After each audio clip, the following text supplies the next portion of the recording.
How do I track the effectiveness of our print advertising campaigns? I don't give a shit. I don't care. It's just like billboards. I mean, that's kind of print. It's outdoor, but I mean, that's literally just, it's print is what it is. Good luck. If you can track it, I'm going to tell you, your stats are still wrong. You know what I mean? Like, Yeah. well, in Jonah, for instance, Jonah's great marketing guy, really sharp guy, and loves analytics. And I was wanting to do billboards and radio because I've always done it and I've always had success with it. He's like, "Well, how do you know you're having success?" I'm like, "Well, my fucking phone rings when I fire it up." You know what I mean? Like, that's how I know. My phone's ringing and we're selling jobs. Yeah, but there's no way to track it. Like, I know, but my business thrives when that radio ad plays. Yeah. The business tails off when it goes off the air. And I can literally watch it happen.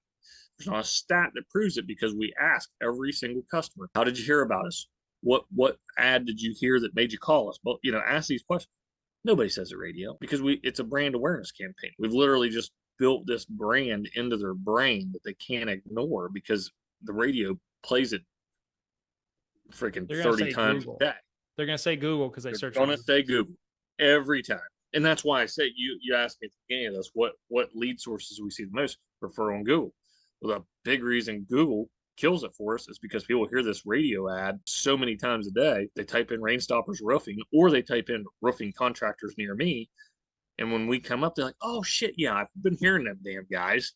So Yeah. they just click us and call us. Like at that point, it's an absolute no brainer because we came up number one or two, and our jingle. I pay a bunch of money for these jingles. I heavily believe in them. I don't think you should ever do a radio or TV ad without customized jingle. And I've had two on both brands of companies that I've owned. Dude, they're so annoying, but they're hilarious and they're so good. And I paid a lot of money for them, but I swear they've been a huge part of our success. I really believe that. And you can watch, we go on the air for 2 weeks. About the third day, fourth day of us being on the air, calls are, through the ceiling. Yeah. About the second or third day after it goes off of that 2 week rotation, dead. Like no, I'm just saying relevancy wise, it just dies. Our calls completely tail off. So yeah, you can't But track it. You can try, but it's a it's waste of going time to to be, track it. it's Just going to be subjective kind of no matter what. try it.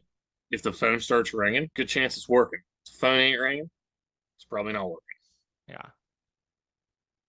This is, I think this gets to kind of a business concept that I have, and that is, I believe, because some of these things, like how do I track, you know, how do I track how my print advertising is doing? And one of the things is like, why do you feel the need to track that? Like there's a lot of things you can focus on in your business. And like you're saying, it's like, it's really hard and probably impossible to do anyway. So it's like, why even worry about that?